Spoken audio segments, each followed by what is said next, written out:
Hi, brightest day. Hey, Mr. Nick Weiser. How's it going? It's going pretty solid. How are you, man? I'm good. Thank you for joining. So, what's that tattoo on your left arm? Is that like a bat eating a pizza? So this is actually like a dragon. So there's an artist from the late 70s by the name of Roger Dean who did a bunch of cover art Okay. for a bunch of prog bands. And this is a piece of one of Uh, his pieces of art that I got while I was like 16 years old. ah, ah, So badass, man. I like it. I like it a lot. yeah. Awesome. Well, hey, thanks for rejoining. I appreciate it. Thank you for having me back, my friend. Yes. All right. We got a bunch of other fine human beings all up in here. We Hang got the on. co-host, the magnificent Man Mardigan. How was he up here before me? Good question. Yeah. What's going on, man? I'm so glad to be back, man. I really missed it last week. It was a bummer not to I have you. did too. Oh, dude. What? So yeah, I'll obviously. Last week, what happened was I got a new my car, my Cadillac, the engine overheated. Oh, And not only so I decided, no, obviously this thing's gotta be leaking coolant. And as I go to buy coolant to refill it, as it goes up, it comes down rapidly. So now I know this thing was leaking fast. So I need to geez. get a new car because the damage was severe enough to a point where it caused damage to the water pump and the thermostat. And I'm like, okay, we got a lot of work here, and it's gonna be we're talking minimum 1,200, possibly even $2,000 maybe.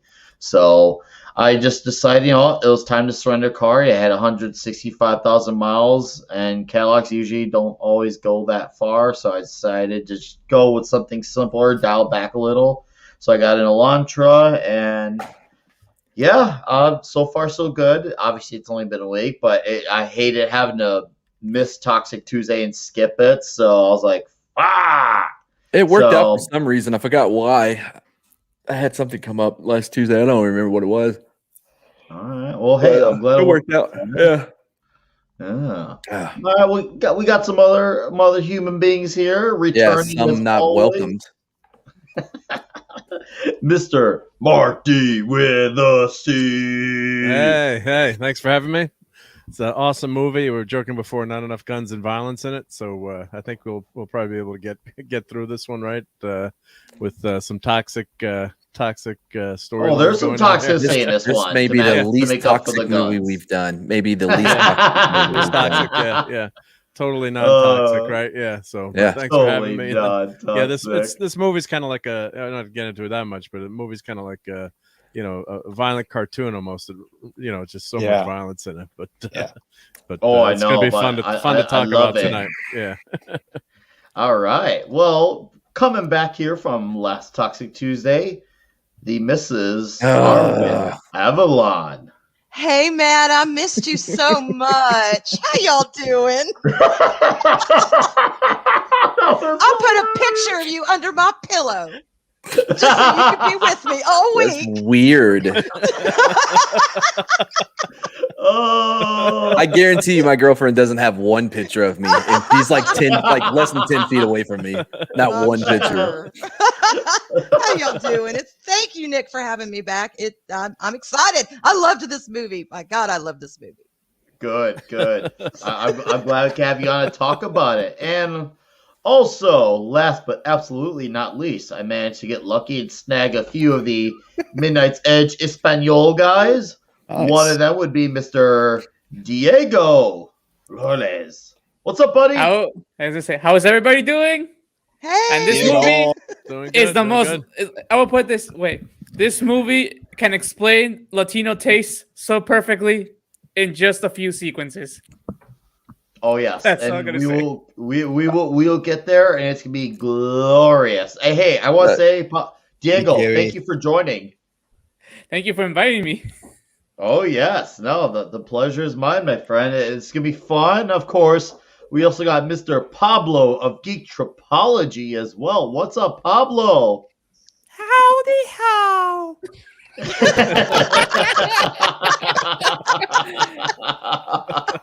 Oh, Okay, just so people get it, Since the South Park came as a discussion in Midnight Edge Espanol, he has not stopped doing that intro everywhere he goes.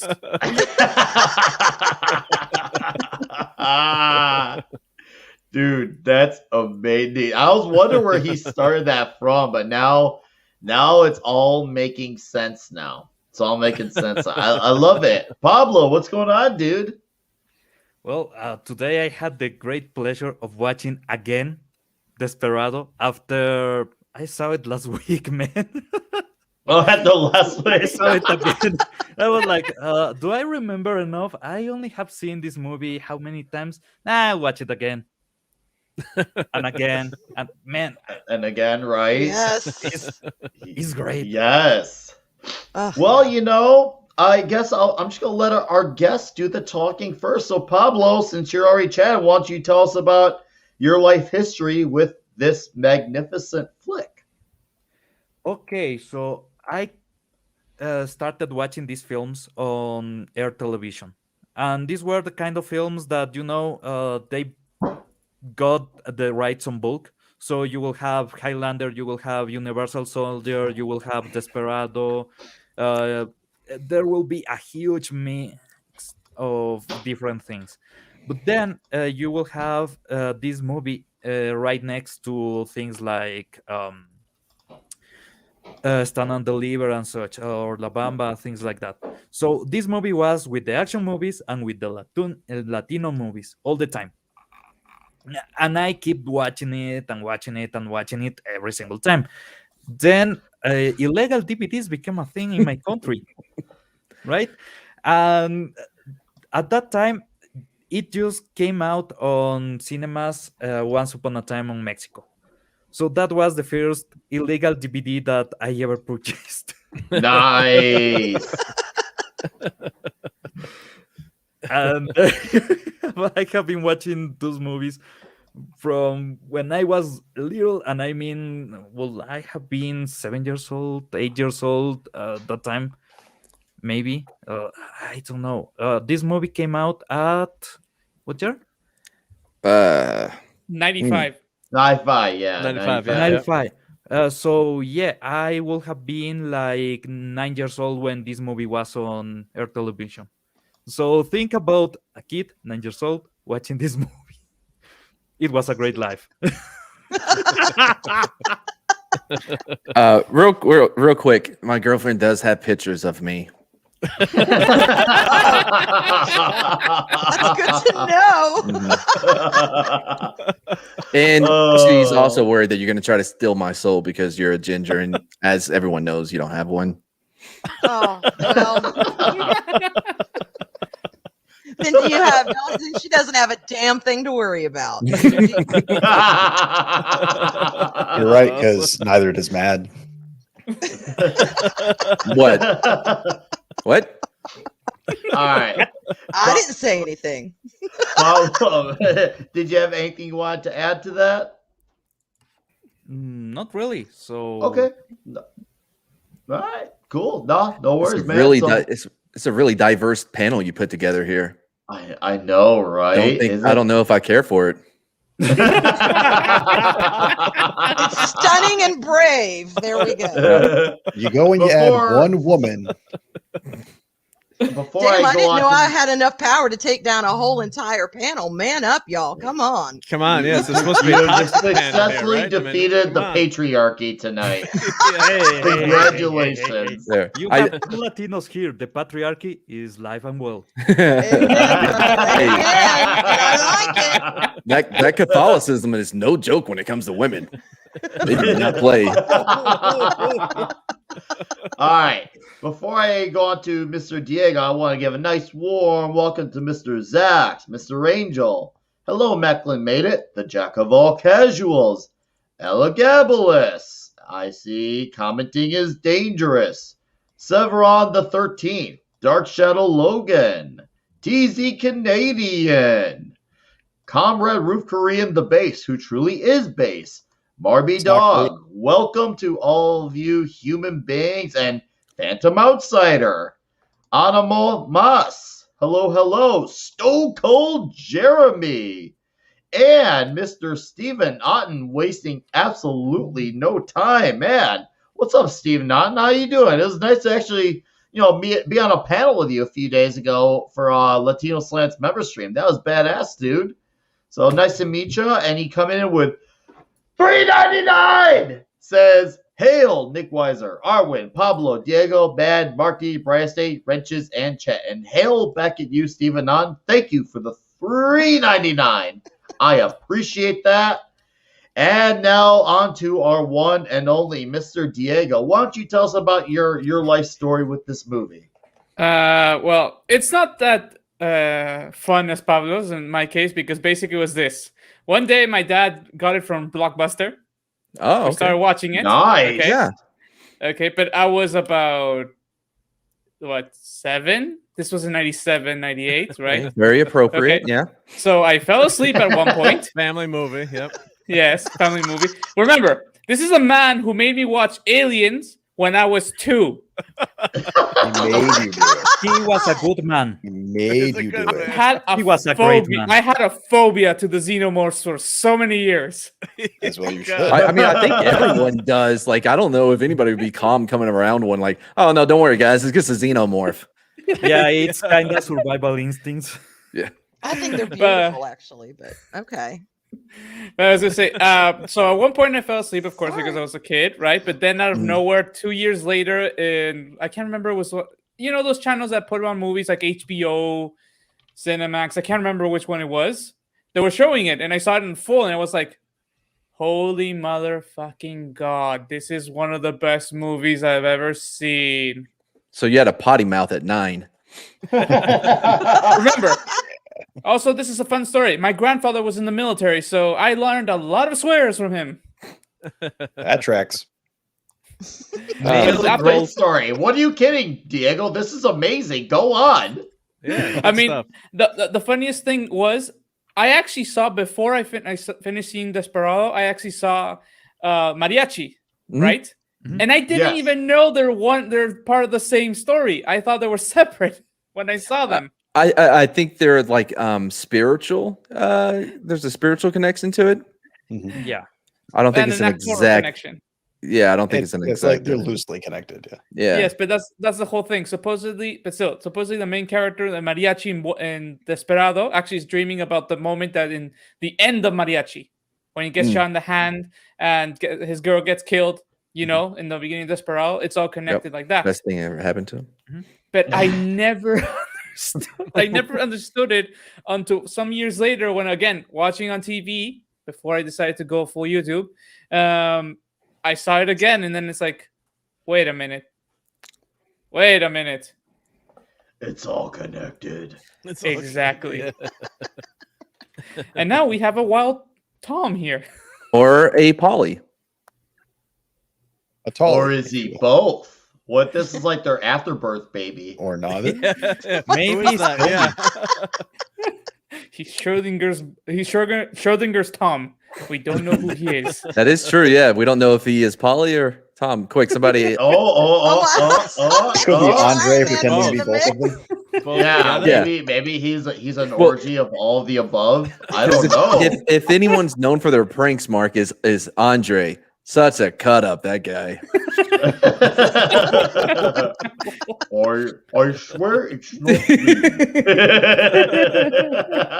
Yeah, It's definitely not him. Andre. I'm only on the regular Midnight Edge show. I want to thank Flickweiser for sending me the link. Y este cabrón, Mad Mardigan, también. Moreno E2. I took Spanish one Wait a minute. twice. Wait, no one told me Arwen's gonna be here. Oh, I better fix my hat. See that? Oh, I thought you were gonna. So how's Next it thing, going, tell me Molly? Mexican Iron Man's gonna pop out of the woodwork. How you doing, sweetheart? Hey, I'm fine. How are you? Oh, I'm good now. Look at, you hear that voice, guys? These open borders are out of control. She's got a great voice. I get to hear it every Thursday on Vegas Sexual Podcast. Yeah, he Did you does. say pegasexual? Sometimes. No, I think I saw a video about that on TikTok. It's glitter related, right?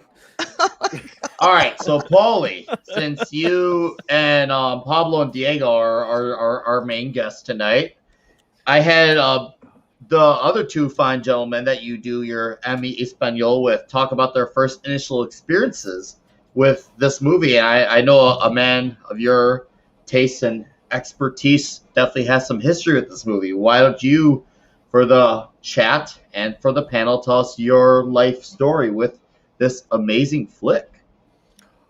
Well, when it came out, we saw it at the Cinerama Dome when they were still showing movies at the Cinerama Dome, when it wasn't a big event, and a few of us dressed up like Banderas. You know, that whole thing was like really in fashion, like that cool swagger, Yeah. kind of like that Texican outlaw, rocker look in the night. Yeah. So yeah, man, we had a great time. And I think there was so many memories, but of course, seeing Salma Hayek in all her glory for the first time, I was just my jaw was dropped. Exactly. Look at me. I feel you, man. I was like, God, there's already been one woman. Why do we need another one in this movie? There's already been one woman. Yeah. Well, there was like there's too many. No, two women. Mariachi. He's talking about mariachi. Oh God, Mad! Mad, your humor is it's really ripe. Your humor for 3 a.m. and 4 a.m. in the morning. So yeah, that is. I mean, I have a lot of production notes and stuff like that. But as far as my experience, and then I think a couple years later with Dusk Till Dawn, that was even more cemented that Rodriguez was just he's a force, and he's been a force. I mean, he is. Yeah. Hopefully he will save the force, but you never know. I did like the way he did the action in that one. It felt like the impact. You could feel the impact whenever anyway, my Star Wars. No, on the Mandalorian, on that episode, there's a lot of Desperado. Mm-hmm. There's the joke that the Boba Fett is just in the middle and he never gets shot.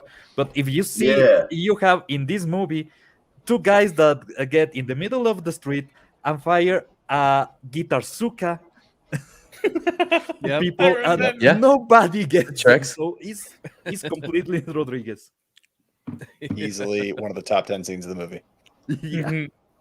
There aren't that many scenes. It's pretty easy. But I thought it was longer than what I remember. It was like 90 minutes? I think it may be closer to 2. 40. Yeah. Oh, is it 145? Oh, there you go. Give or take, yeah. They didn't waste it. I got it up on my other screen, just playing in the background. So yeah, it's 145. Oh, nice. Okay. There's one scene I kind of lost a bit of time in, so I don't know exactly how long it was. I'm sure you did. Oh, when he was dancing on the bar, I rewound that thing so many times. All right. So, each their own. Paulie, Paulie, do you have anything else you want to add for your initial thoughts for when you first seen it, or shall we trade it on? Yeah, no, I got a lot of movie notes and all that stuff. That can wait for later. Okay, sure. Yeah. Sounds good. All right, well, we'll let the Mrs. that is Arwen Avalon say her piece. Y'all, I love this movie. I saw it when it first came out. And not only because, my God, if I ever meet a man like Antonio Banderas in this movie who can handle his guns like he can, oh, Jesus, I'd marry him on the spot. But that aside, God, this is just one of those quintessential, what I call an amazing popcorn movie. I saw it when it first came out. I didn't see it in the theater, but I did see it when it came out on DVD or VHS, whatever the hell it was.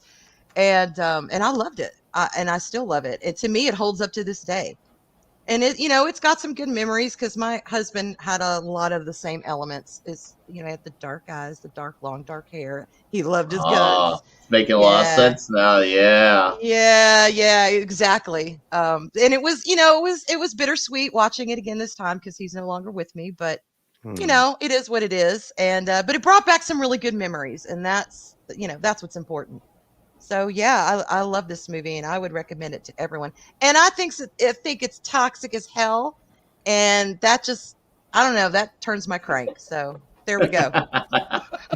All right. Well, the perfect person to respond to that is going to be the magnificent one himself. So turning time. Mark, if you could do me a favor, or anybody really, can you look up the VHS cover of El Mariachi?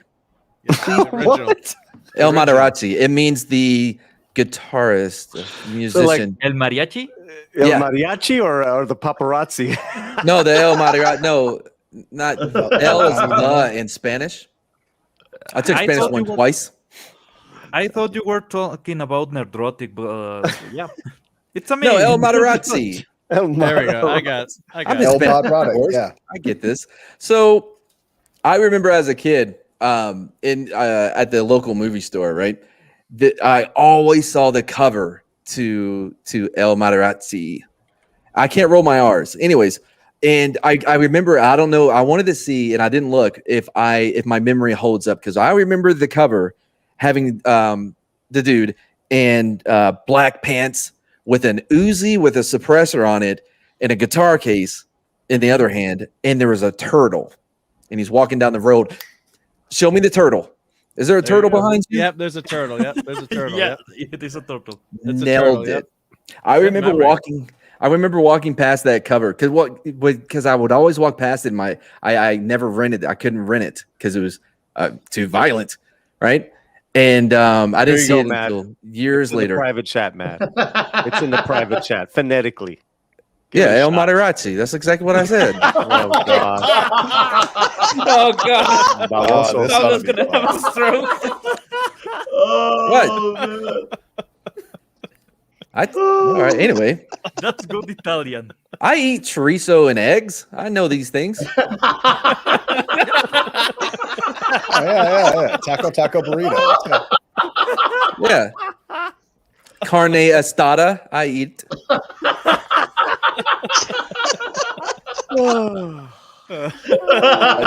I'm in San Antonio. Like, come on. I got these things. Right. Okay. El Chico Gringo over Yeah. here. Oh god. We'll talk later, man. I'm Hispanic by divorce. Like, anyway, so By divorce. but for Desperado itself, though, man, I saw when I was young. I know, like, my cousin and I would always what's happening in the chat? What are y'all doing? Calm Some down. Funny shit happened in the chat. Anyway, yeah. So this movie and Aliens, which was a weird connection there, but yeah, we would watch those all the time, and it holds up. I think it holds up. Oh, because of me? What did I do? Okay. All I'm gonna say is when he mentioned carne, he said Carne it in a asada. way that is he's Asada. basically in Spanish. That what you just said means splintered meat. Meat No, with no. wood splinters. Estada? No, asada. Hastiada. Oh, I didn't say that. He's saying like estada, like the state, the meat, the state that's called Yeah, it's meat. grilled. Yeah, it's Oh like a, god, okay. it's grilled. Because then I was like, oh god, what is he's taking 'Cause- us down the dark turns. well, no, because you have Behind the you have stream. carne asada, and then you have carne istada, and the istada is the like cooked in a pot.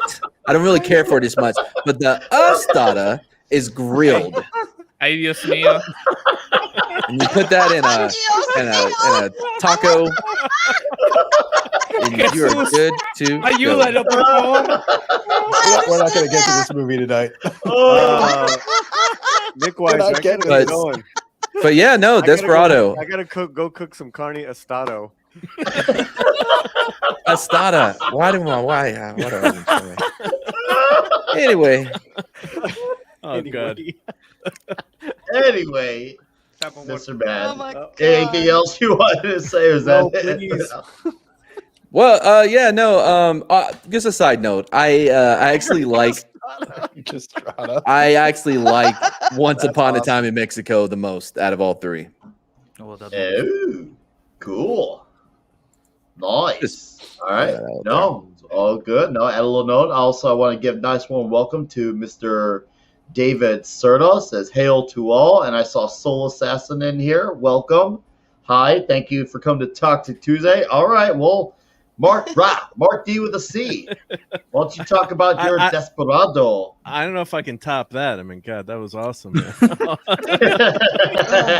But yeah, I mean, I don't think I saw this in the movie theater, but seeing it on DVD or probably VHS when it first came out. But Laserdisc. Laserdisc, yeah, I'm not old, but yeah, I could have used the Laserdisc for Selma Hayek, yeah. But yeah, she's. I think this is the first movie where she launched her career, probably, right? I think this is the first one where she got noticed, and you can see why. But you know, this is a fun movie. I mean, that opening is so great. Where you know the storyteller, you know, walks into the bar and he's telling that crazy story, and you know, I'm like, how soon is it going to be till he gets blown away here, you know? And then the people that die in this movie are great too. Like people you don't expect to get blown away. It's just like all of a sudden, you know, the bartender, you know, Chi-Chi's like, boom, you're gone, you know. So major characters you think they're gonna stick around for a while, then they get blown away. So I mean, it's it's obviously cartoon violence, but you know, how do you top machine guns and rocket launchers in a guitar case? It's like, you know, that's just awesome. Let's save that for later because there's a lot to go over. Just touch it. Yeah. We will. This is just what makes makes the movie so much fun to watch. It's like put this on, have a few beers, you know, you got a good Saturday night with your buds. So it's a fun movie. Yeah. All right. In brightest day, in blackest night, no view shall escape his sight. Talk about your Desperado viewings. That didn't rhyme. I didn't need it to. Let's see. I was like 10 when this movie came out in the 90s. Get away from the 32, bro. No. Because then I'll be blocking Selma. You can't see you. Nobody wants to see me. They don't want to see Selma. All right. I want to see you. Wow, so even Paulie wants to see you. I want to see you, bro.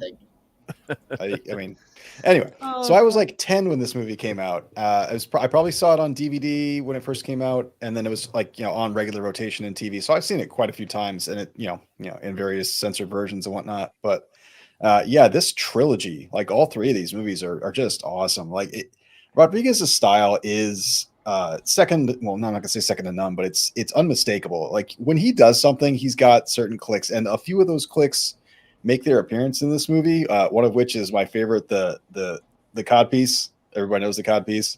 Mm-hmm. Like just little things like that show up as telltales in all of his movies. It's nice to see those years later. Be like, hey, I remember that. And then, you know, Selma is one of my top three. So anytime I get to see her in a movie is good. And this is no exception. Yep. And I mean, she'll be on my list until I die. So fair and hard.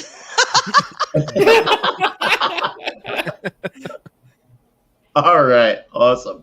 Well, I guess I'll talk about, I think it was around 02 or 03. I saw a preview for what was Once Upon a Time in Mexico. I'm like, oh, that looks really cool. And then one of my friends like, oh, that's a follow to another movie. I'm like, oh, what was it, like Before a Time in Mexico or something? He's like, no, it's called Desperado. And I'm like, oh, okay. So yeah, Before a Time, like I didn't know. So. And I learned, like, I had known who Antonio Banderas was, but that's all that I knew.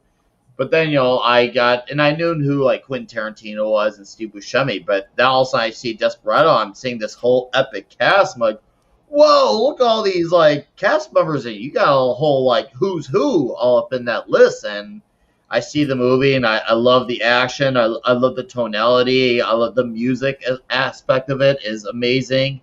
And it just like it blazes by too. It just like, even though it's an hour and 40, it just really starts and stops, and you're like, holy crap, this flick rules. And that's when I learned about the magic that was Robert Rodriguez, who he wrote, produced, edited, and directed. So I was very impressed, and needless to say, I knew I needed to go see the actual movie titled Once Upon a Time in Mexico in theaters, and the rest, as you can say, was history. And Mr. Fat Steven Seagal just came in with $1, says. All right. Fat Steven Tiff says, for pizza and the Crispo Court, Nick is the sexy back. Hi, chat. Hi, Fat Steven. Stay fat. Cheers and beers to you, sir. I'm having coffee tonight. No beer here. I'm doing. But yeah, I fell in love with the Robert Rodriguez style, and I became a huge fan of Antonio Banderas, and I had a laugh because Steve Buscemi, that opening scene, dude. Can we just talk about what an opening when he walks in? And I'm like, hold on, is that Cheech? Like, let's talk about the opening scene. I'm like, oh my god, that's Cheech from Cheech and Chong, because like all I knew is Cheech and Chong from stoner comedy. That was to me. I'm like, Cheech does other things in the world, so like I'm like, holy shit, this is great. And then you see like him talking all crazy. I'm like, wow, this guy's losing his mind. Like, this is great. I was once again just him talking all fast, talking about the whole tall tale about the biggest guy I'd ever seen in Mexico. And I'm like, oh my god. Even though he was kind of like exaggerating it, just instill the fear type of thing. But dude. Oh man, that really sets that's a great opener of how you set the tone for a movie. It really was. And also I realized too, there's not too many locations in this. Like you had obviously the bar, you had the dirty bathroom of the bar, you also had the book the library, you also had Pucho's place, you had the main street where things took place, like. So it's amazing how they worked with so little, even though they worked with more compared to El Mariachi, and yet somehow it feels like the whole less is more, as I've said before in many Toxic Tuesday panels, less is more really pays off because they had a very small cast and they had minimal stuff to work with, but look at the effort that they put into it all together as one. Yeah. I love also like when he walks in with the guitar after he the whole Tall Tale's been talking, he's just like, what's in the case? He's just like, my guitar. I was just like, I just love the slick lines. So I was just like, damn, this movie's got the slick lines, it's got the toxicity, which I know Matt likes to say it's not toxic, but dude, that Danny Trejo, that knife fight. Danny Trejo. Yeah, it's toxic. Oh, masculinity. Wait, what was his name in Con Air? It was 13, wasn't it? Remember? And they're like, if they knew the truth, they would call me whatever 400 would be in Spanish. Nobody remembers Con Air? Come on. I remember Con Air. I just call it add though about Danny Trejo and him and Antonio Banderas. They both had the hairdos of all time going on in that movie. Oh hell yeah, they do. Like, no doubt. I know everyone's going to talk about Antonio Banderas for his long locks, but I'd give an argument in defense of Danny Trejo. I mean, would anyone object to that? Like, yeah, I agree. Seriously, that dude had the rocket do going and with the stash. I'm like, man. Danny Trejo is one of my favorite guys to see in a movie every time. Like, Right? Danny Trejo is awesome. In this movie, Danny Trejo is just brilliant for one reason: the payout of his character. Oh, I know. So how does he look like? Yeah. Oh yeah. Does he have a And they tattoo? put the screaming here and they use that- What's his weapon? Knives? That guy's like, oh shit. He has Actually, no lines either. He doesn't say anything the whole movie. Yeah. Johnny But he Vinny steals Trace. the show. He groans. He groans the whole movie. It was And Johnny it's Vinny Trace. Fabulous. For the record. Yeah, and that's something I didn't realize until I watched it a few times, that he had no lines. I'm like, bro, what? It's just one of those things. I'm like, Doesn't what that, boo boo? You gotta tell me that again. I didn't realize that. I couldn't believe that. So the Go ahead. the budget of this film was put obviously into better cameras, better filmmaking, which he didn't have the luxury of. And in the first scene, he also didn't have the luxury of being able to buy songs for El Mariachi. He'd wanted Six Blade Knife by Dire Straits in El Mariachi. He got to use it in the first scene when Steve Buscemi walked in.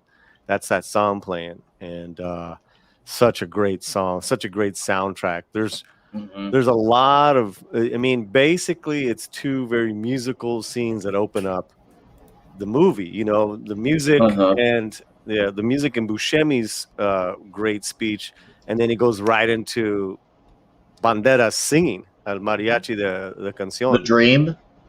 Right. Yep. Correct. Yes. You know, and just it is a fantastic way to start a movie. Yeah, it is. And like I remember when I first saw that, like originally, I didn't obviously that actually threw me off because usually you could kind of when there's like a movie going on, you could kind of tell when there's like a dream sequence. That fooled me. I thought that was like, you know, some present tense thing going on. He just happened to be playing with his band. I'm like, dude. And also he wakes up. I'm like, oh, okay. Also, I love how he's, you know, trying to show up to a crowd when the guy's causing issues with one lady. He uses his guitar. And he keeps on playing. I'm like, oh my god, I love it. I mean, you can do that. Ever. Actually hit the guy. Oh no! I have been around guitars my whole life. How does the guitar didn't break? Because that man's jaw broke. Oh, I know, right? That's a strong guitar. I'm glad you mentioned that, Pablo. Like He didn't even lose. backhanded him. He didn't even lose the tone. The guitar was. Okay, I It's have easy an when answer. you don't actually hit him. I was gonna say also, I have an answer for that. Rodriguez magic. That's Yes. it. That's it. Yes. Absolutely. Hello, Mr. Tickle Truck. What's up, dude? Nice to see you here. No, I remember seeing that and just be like, oh man, that's so absurd, but that's so great. And when what's it called? When Quentin Tarantino, I can't remember his name. To me, it was just like some guy like who just happens to be at the bar His along name in with the movie is the delivery guy in the credits. delivery guy in the credits. And he goes off on another tangent the way Buscemi does, but obviously for different reasons because of the whole like the pissing incident. And you're just like, It's a good joke. Yeah, it was a good joke. So great. Someone's got to tell that joke. You tell it, Nick. Yeah. I have that like I got to rehearse that shit, dude. That's not something I can just do. Like, Yeah, it's pretty simple. The guy offers the bartender $100 if he can piss No, on. 300. Oh, okay. I was just summing it up. All right, 300. 500. You got profit. No, 5 no. Doesn't matter.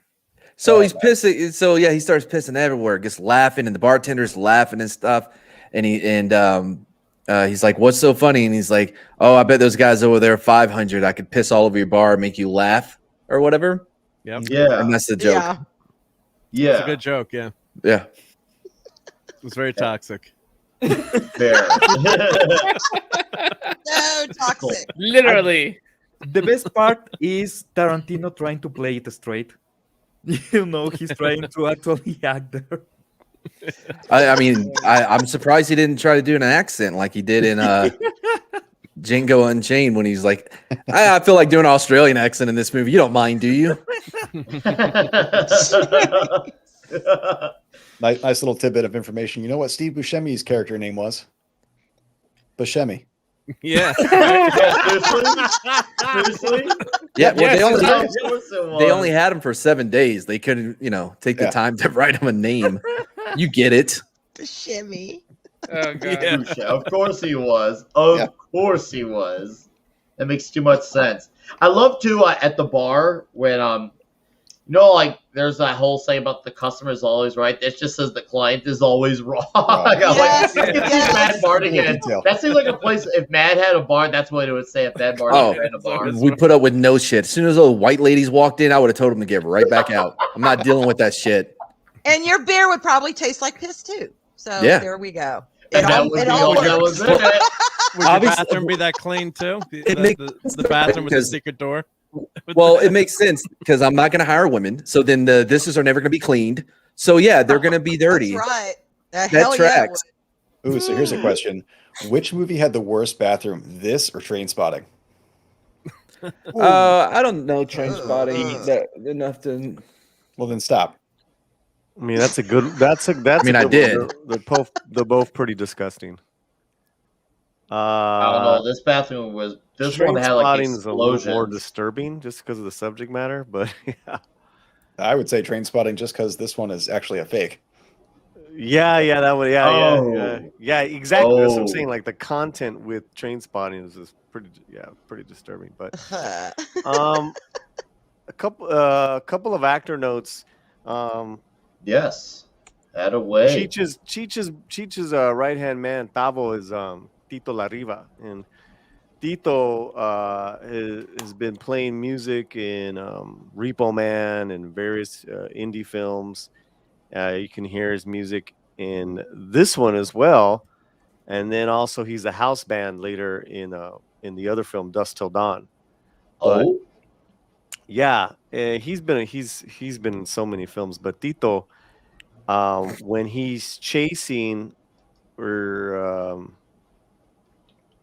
or being chased by Banderas, and you first see Salma walking across the street, and Antonio saves her and he shoots Tito. You remember that? Yeah. Yeah. Mhm. So that's Tito's song playing. That's pretty cool. get to be taken out and you get your own song playing. The house. Yeah. That is cool. What's the song called? Down. I'll figure it out. But yeah, that's a little. And and the reason why Tito was there as well is that he was born in East LA. I mean, he was a close buddy of Cheech Marin. So, and then the white girls that were in there, The ones that got booted Tourists, out yep. by Cheech. Right. the one who had the lines, that's Rodriguez's sister. Oh. Yeah. Well, hot dog, dude. Well, So I want to know then, Paulie. I'm going to ask you. Danny Trejo, is he like a knife artist in real life, or do you know if he had to actually do training for this? Because he made that shit look pretty damn real. I don't know about weapons training. I mean, he was a legit Convict. he was a legit boxer when he was a Yeah, he was a boxer. when he was a teenager before got into a lot of trouble. But when he arrived on the set, him and Rodriguez kind of found out they were cousins. Mhm. Yeah, second yeah. cousins. I mean, Wow. I don't know if when Right? he was in prison, he was throwing toothbrushes or whatever. But it can't be that hard to move on to knives, right? Oh, trust me, knives are quite complicated to throw. As much as a toothbrush that's been. Anyway, it was a prison joke. Okay, yeah, but the issue with throwing knives actually is the balance on the blade, because if it's too heavy, the rotation will actually spin out of control and you will miss the target every single time. So there's a delicate balance. And don't ask me how I know this. You know what you don't want to do? You don't want to throw your weapon at the guy that is threatening you. Yeah, and he Depends wasn't. on Yeah, how many you have. he didn't go to Mexican prison. I think he did time in Folsom. Yeah, Kelly, I think. He did time in Folsom. So when he actually went back to shoot and be part of Blood In, Blood Out, it was kind of a trip for Trejo. Los Locos for life. He was he had spent time there. But, Blood In, Blood Out is underrated. I really like that movie. Yeah.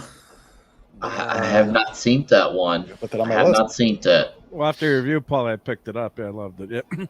So I picked it up on Amazon. So it's an epic. It's an epic. really good. Yeah, never heard about it. So thank you for pointing that So- movie out. Your thumbnail has Banderas in the middle and his two buddies, right? The band. Yes, Band. the band. Mhm. So the gentleman well, if I'm looking at the photo of the far right, that's Carlos Gallardo. He was mariachi Okay. in the first one. Yep. Oh, you're right. See, I didn't really. No, you're right because I didn't notice that for the longest time, and I forgot all about that crap. Yeah, and Carlos, because he went in on the whole mariachi, he invested with Robert, like he put his money in, and they actually filmed it in his hometown. He owns part of all three movies, so Carlos did pretty well for himself with those three Right on. films, the trilogy. Yeah, dude, And- that's awesome. Yeah, Oh. yeah. Real quick on Danny, he was doing an interview on this podcast because they were doing one of his movies or whatever, and they act like because he's this scary guy in Hollywood, he's this legit badass, and he's like, they asked him who have you worked with that like you felt like was a badass, and he's like, John Cusack. There's just John something about. Cusack? He goes, there's something about those eyes, man. He like something crazy in those eyes, like yeah, that dude. That's who his name was, John Cusack. Well, he's one of my So favorite I actors. didn't Sure expect Thing to is hear one of my that favorite name. movies, but Yeah. I would never expect that. But he can go, Yeah. like he does act like a crazy nut in the Sure Thing to save Daphne and Zeringa from the guy that's going to kidnap her, and when she's trying to hitchhike, and He always pulls it off seems- pretty well. He goes crazy. And he's like, So- sorry, but it's a fun scene. So Oh, the all three films also filmed in Acuña, in the town of Acuña, Mexico, and different locations too. But Acuña, like I was telling you, is Carlos's hometown, but now it's infamously harbor. It's got all the Haitian refugees there. I mean, Yes. it's like I was just talking to my friend in Mexico. It's like, hey, give me refresh me. I'm gonna go on this mariachi, and it's like, oh yeah, and the town now is it's all Haitian. I'm like, oh shit. Yeah. You get there and you say, "Parlez-vous français?" Instead of "Habla español." Right. Right.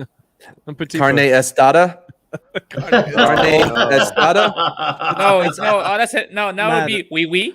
Oh, No, it's Watashi wa It's yokoneto. filet. It's filet mignon. And no, it's no pico de gallo on my quesadilla. Amerikajin desu. 誰か日本語を話しますか? Arigato. Regresa a Japón. What's up, I- Punk Waddle? You came in here a good time. We're this trio is so canceled. That's why I like it. So I'm sure I get really conflicted when I rewatch this movie. I think about what was my favorite. Like, I don't know if I want to call them fights, but I guess you could call them action scene or battles, because they really were all battles. Like between the mariachi, like at the bar the first time after he kills the shit out of everyone at the bar, and then when he was running after Trejo, and Trejo's freaking all knives blazing at him, and then the final fight, when literally he gets the band back together and the shoot 'em up happens. Like, I just love all the weapons in this movie. Like, I'm not an expert on guns, but I just love seeing like weapons being tossed and guns being tossed and like like I was just Hell like, yeah. oh my god, so badass. So I, for one, and maybe Arwen will agree with me on this one, I feel like that was a great toxic element to it, seeing all the weapons and the guns and the blades. I mean, Oh yes. I'm just saying. Guns Man are could talk sexy. about- I'm sorry, but they are. And the way he wields them, oh yeah, it was very toxic. Yes, Oh, with that I know. authenticity and that. I lot don't of give a this shit. going on. I don't Yeah, give a a lot of shit. that Come going here. on. No, I don't Lot of- care. I don't care. It was good. There were Yeah, so a few many times. he's going like this. He's like shooting and he's like aiming like that. But just ignore it. It's all for fun. There's so many times that his gun will be empty because the slide will be locked back, and then they'll cut to another scene. Like I saw it multiple times when I was watching it because it stood out to me. This was I also wasn't really, watching the slider on his gun, but that's okay. Yeah, you were. Go ahead, Don't lie. Paulie. What you got, Paulie? Oh no, Yeah, no, you sorry. were. This was Banderas' first English lead. Up until really? up until then, he only had 2 films under his belt, and he learned those lines in phonetic English. The Mambo Kings, and then Philadelphia, which was Okay. very small. And he's an amazing actor in Spanish. If you get a chance, see some of his movies in Spanish. But he really Banderas was a big deal at that time for the community, and it was he just knocked it out. It's just such a great performance, so passionate, but just rooted, man. He was rooted, and Yeah. he always brings it. But he did a great job. There was like a sincerity to how he played the role. You know what I mean? I agree. And Of I quality. loved his interactions with Selma in this movie, because he was not gentle with her at all. He did not put up with her nonsense. Like, he would just toss her around. I'm like, yes, finally, this is what I'm looking for. She got Like, saved yeah. in a very different Some of way. the- Hang best. on. I don't see where she gave him any nonsense. I mean, I've seen movies where the women are annoying as hell, and even I'm just like rolling my eyes, going, "Come on, girl, get with it." But I don't when see they were on where the she gave rooftop, him any yeah, nonsense. when she was on the rooftop and he was like having to drag her around. Well, all right. I'll That give was you a that. little Maybe a little bit camp. of nonsense. That was a little camp. But that's Brightest Days backdrop right there. That's after they jump from one roof to the other. They kind of do a flip turn, shoot, land. It was amazing, man. Did their own stunts. And I'm sure that someone will talk about this. The way they produced that scene, incredibly sketchy, like super duper sketchy. You mean by bringing in a construction worker that was working down the street and having them no do it idea over what and over again until he figured out what he was doing? Yes. Yeah. Oh, Just hooking a wow. wire Yeah. to him. Just swinging him over. Yeah. So Of course, bad. and he's shooting the guns. He's going backwards. Yep. He like jumps backwards, shooting the guns, and it looks like he's flying like 20 feet through the air. Yeah. And then Oh, he I kind know, of like right? does like a somersault on the back. It was like, all right, like that's awesome. Who cares? It, was It had a Whoever little said this John is like a Woo to it. cartoon is Who exactly I loved right. it. Yeah, who cares? Yeah, A We little don't care John about Woo. physics here. Yeah, a little John Wooey. Take care, Yeah. Mr. Angel. Yeah, have a good night. Thank you for hanging out. I'm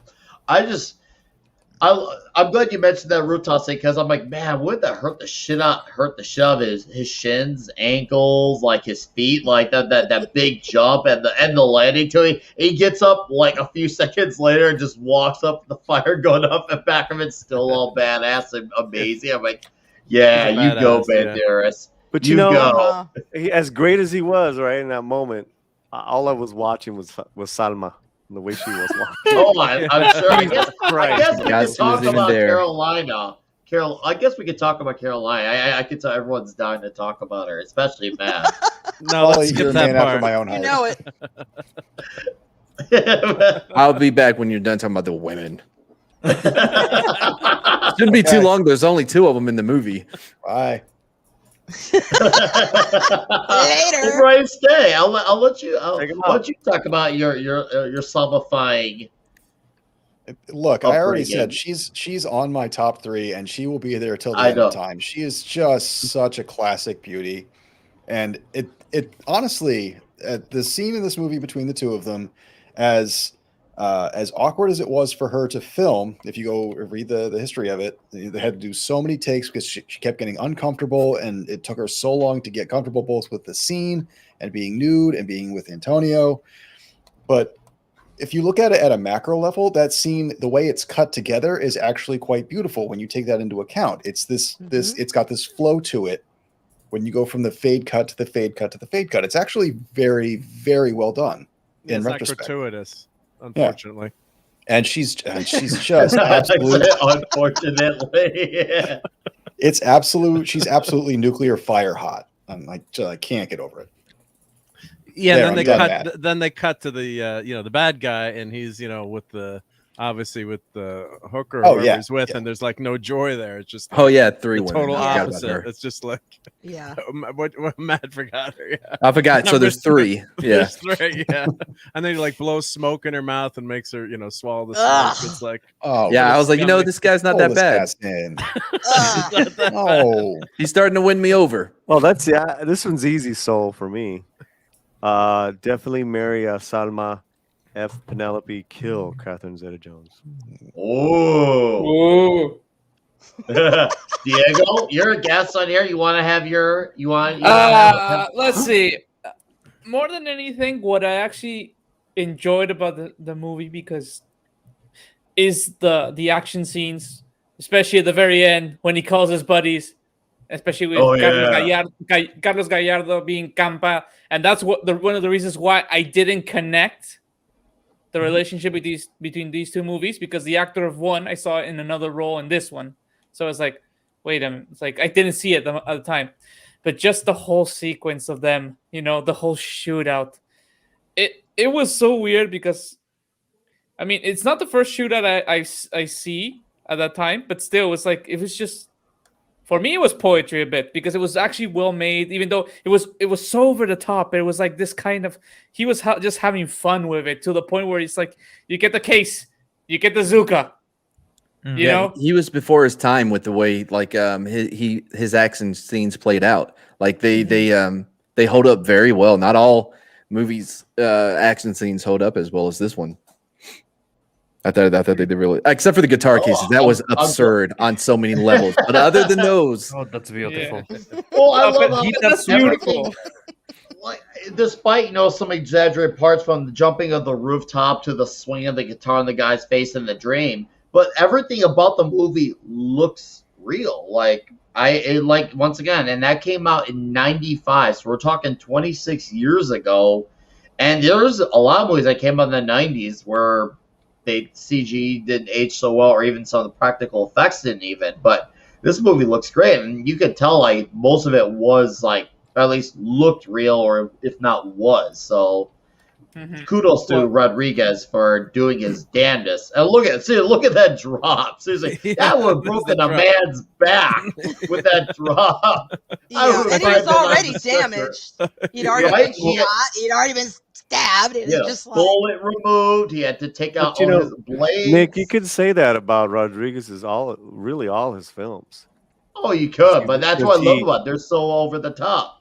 Right? No. What I'm saying is that he knows how to film in real time. I mean, even that episode of Mandalorian, even that Yeah, I know what you're talking about. It's great to see an action filmmaker, a master. It's great to see him, so yeah, a lot of those.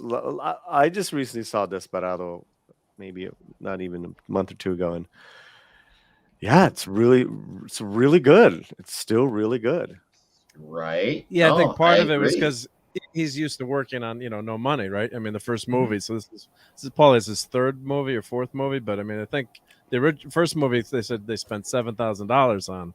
So I think you could see how. $7 million, So I think we can see how economical he is in the shots, and his eye is brilliant. Like every scene is so well done, and for the budget, I mean, it looks like it costs a ton more. So you can tell someone who's got to work on a small budget and get things done and get it practical, and that they know how to make make a movie and make it believable, and it's a lived in town, and someone who some of these huge blockbusters you see.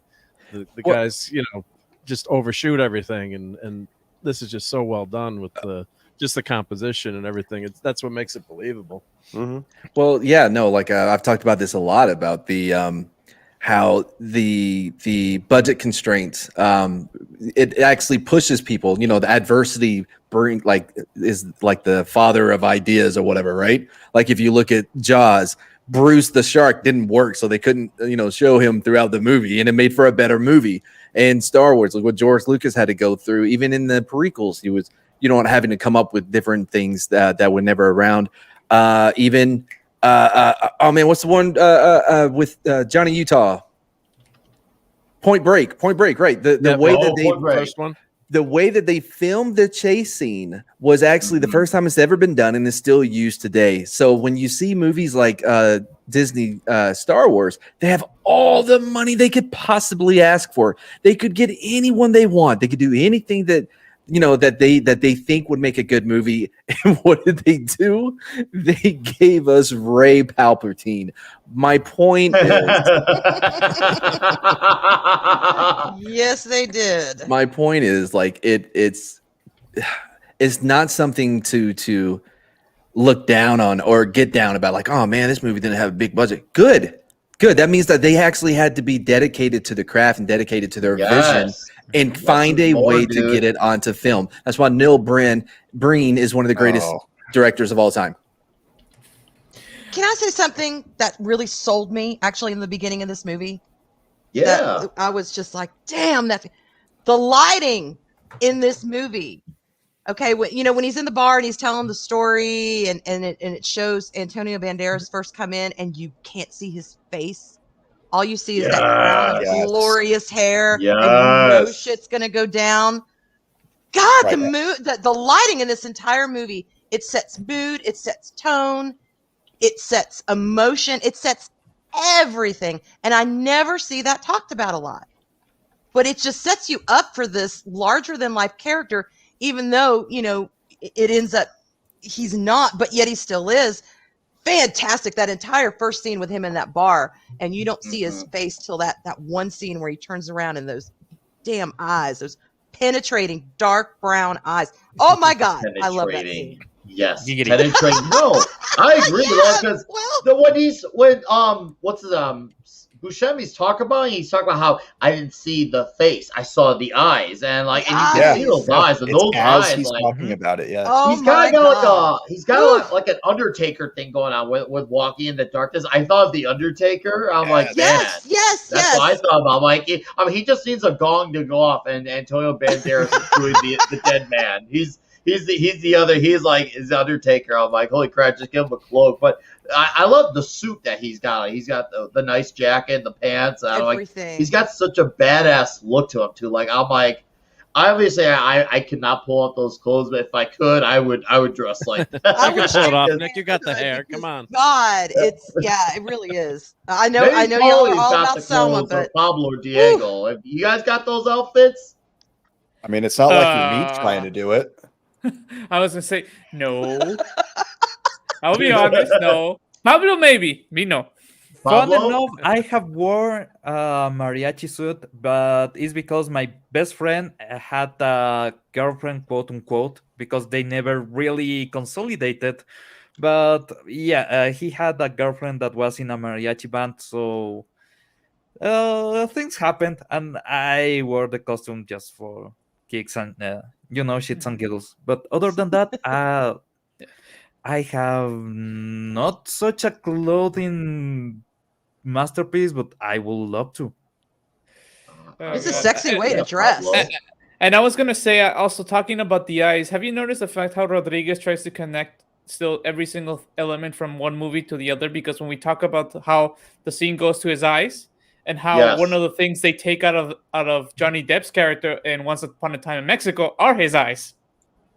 And there's many things I've noticed in Mariachi and Desperado, which are connected, elements like that evoke one or the, like, from the previous film. And also, if you see Once Upon a Time, there's elements that evoke Desperado and also Mariachi. It's like, there's a way how he threads his story and not only the story, but how he sets up the scene, how he puts some things that it's very interesting because you don't think about it. Afterwards, you actually start thinking about it. It's like this. There's this symmetry he does when he uses this trilogy, which is actually fun when you start seeing those little details. I agree. I tried to allude to that earlier. It's very much part of his signature style, and it's so appreciable. Once again, that I'm glad you mentioned that, Bryce. Yeah, Robert Rodriguez really he has his own way of how he does movies, and it's one of those things where when you watch a flick and after a few minutes, like, oh, this is a Rodriguez flick. This is his way. Like, and once again, this is something me and Matt have talked about with 90s and 80s movies and so on and so forth. A lot of these movies, they emphasize on the music and they bring it to the forefront of the mix. And I feel like it really blends well with what's going on in the movie. So whoever picked the soundtrack and all of the songs, like I couldn't tell you the names of the songs, but they really blend well. They go together with the scenes, like poetically, very poetically. And Paulie, maybe you could. Yeah, so obviously you mentioned a few artists earlier. Go ahead and elaborate on that. Yeah, so you have everyone, like I said, you have Dire Straits. You have two different lineups of Los Lobos and Latin Playboys. Latin Playboys, you hear you hear their music throughout. Boom, boom, boom, boom, boom, boom, boom, boom, boom, boom, boom, and then you hear David Hidalgo's like real searing voice where Banderas is looking in the mirror. This is before he's gonna fight. You know, he's trying to get his act together. Such a badass song. And then there I believe there is some Rodriguez scoring with Del Castillo. So some amazing music, man. And yes, exactly. Tito is that he has two songs in there. The House That Love Built is at the end. Did I thank you? No.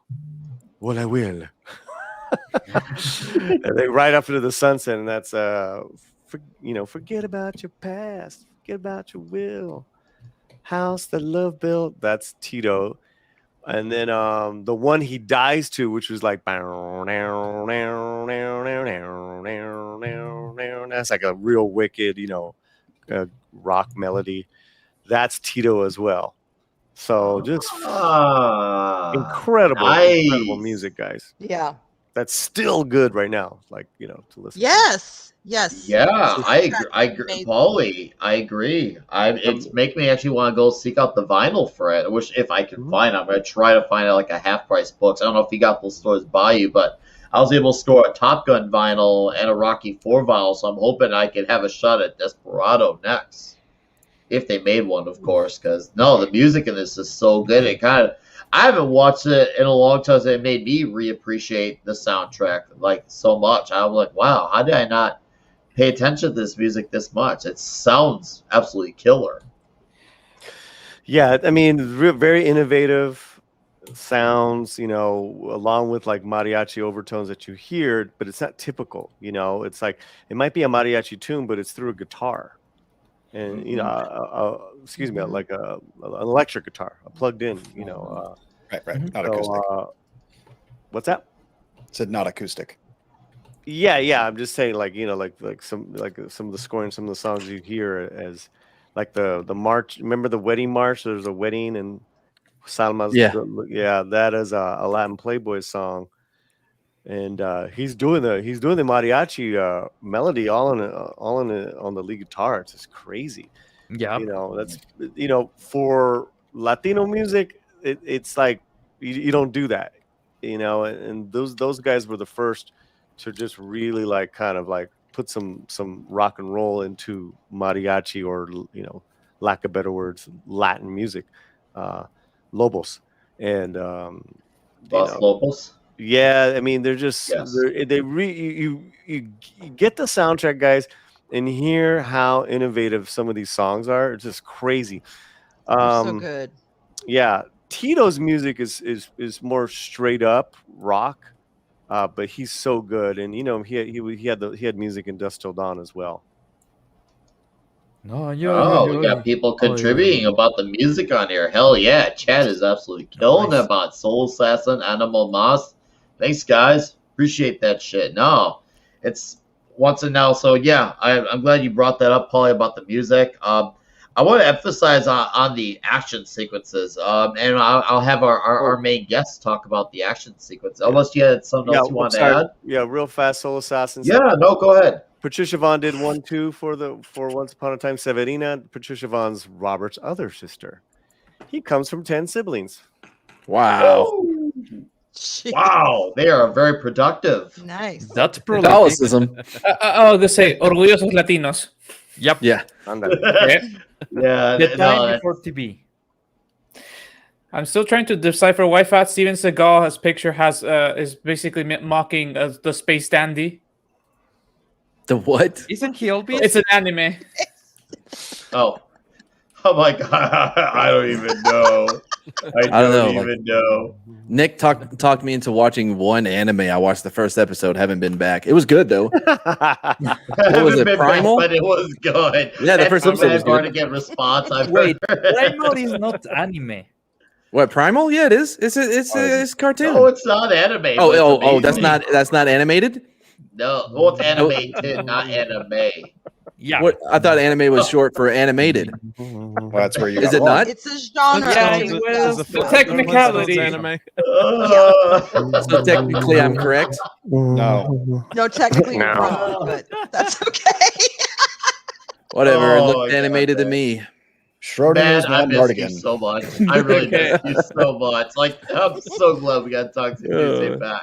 This is what I miss. Oh no, I missed God. it too, man. I was like, oh, it didn't feel right. I Okay. felt and- incomplete. Yeah, I really missed you too. Oh, you did. We completely mad. Sorry, dude. I couldn't help it. he was getting in. He wanted to get on the bromantic moment. You know, I Yeah. get it, though. Here I am trying to pick out like the perfect movie, and you guys are just giving me a hard time. We're gonna watch Neil Brand if we keep this up. Y'all keep this going.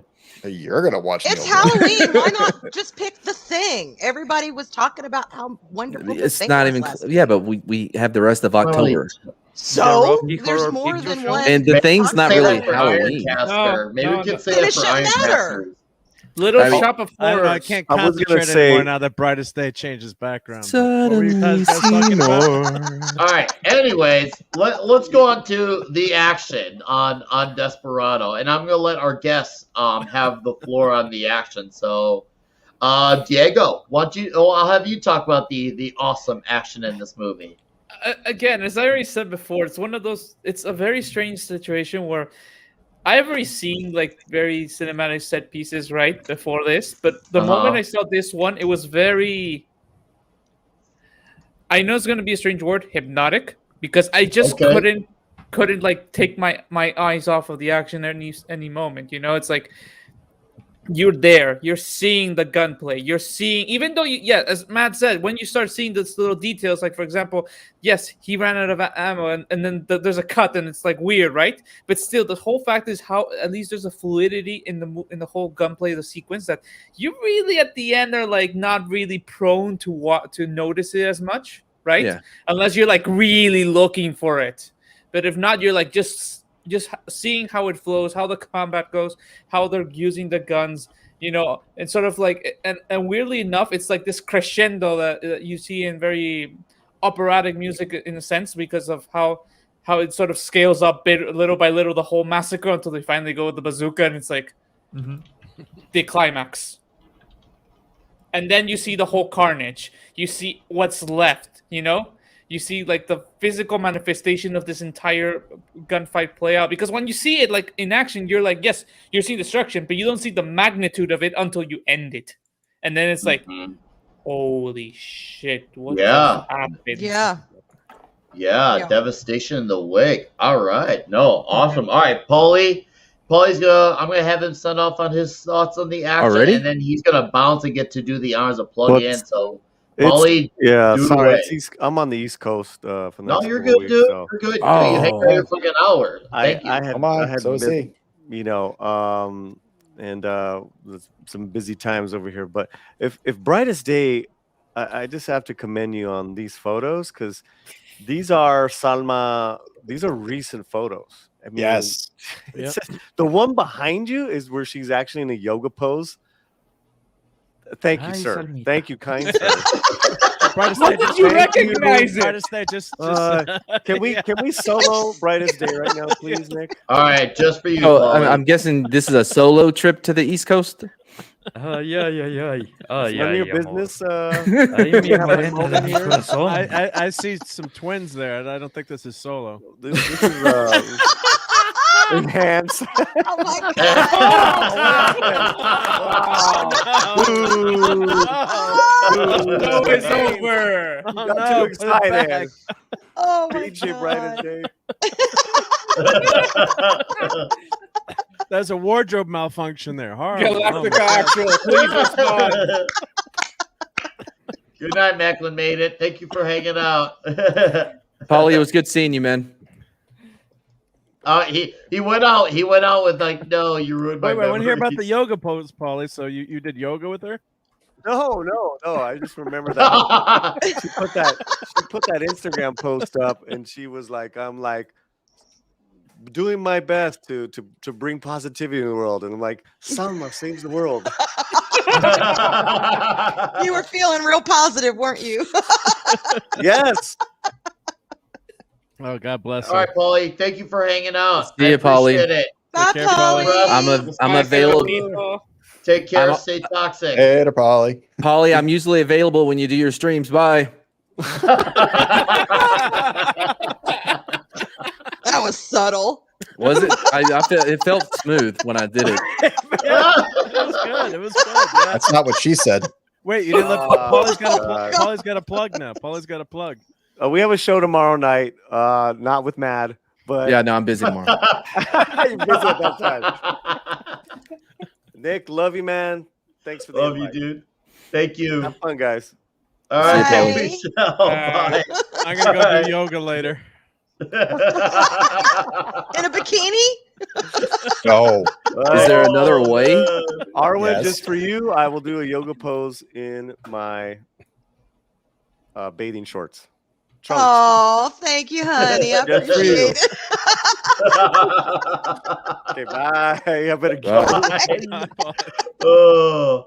All right. Uh, Well, Pablo, why don't you talk about your thoughts on the awesome, badass, and very fluid action that was Desperado? Well, we went from naked yoga to Desperado back again. Nice. But Carajon! We forgot about that. You have to do that. okay, there's something that I have always loved in this movie. You know, Antonio Banderas go, yeah, I cannot call my Poles because if I call them, they will destroy the town. And they Yeah. get there and they die in the first fight in the first 5 minutes. They didn't even destroy the alley they were in. Yeah, doing shit. Yeah, I'm with you on that one. When they go out in the most stupid badass way. You know, he launches the final missile on the Guitar Suka, and you have a whole minute where the other guy is shooting, you know, Kampa is shooting to everyone, and then you see the missile finally come down and hit Kino again. And he's like, holy shit, that missile went for a whole minute flying.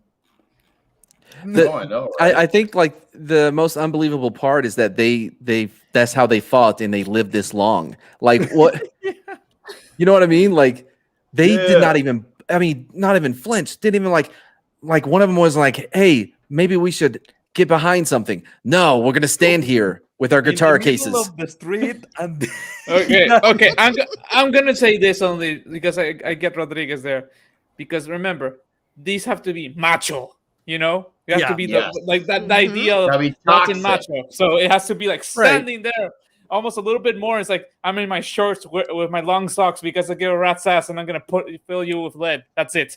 You know, that's Right. the idea. Yes. But I don't think retardation has to be a part of that though. okay, Like Remember, you on can be average- macho by like not getting shot. Yes, but remember, on average, okay. men live less than women. Oh, of course. Why? Yeah, no. They suck the life Shit. out of us. They just No, man. drain us of our life, like our spirit. the magic Absolutely. of this is that actually Not my people girlfriend, though. die when they are on cover. Ahorita viene la chancla.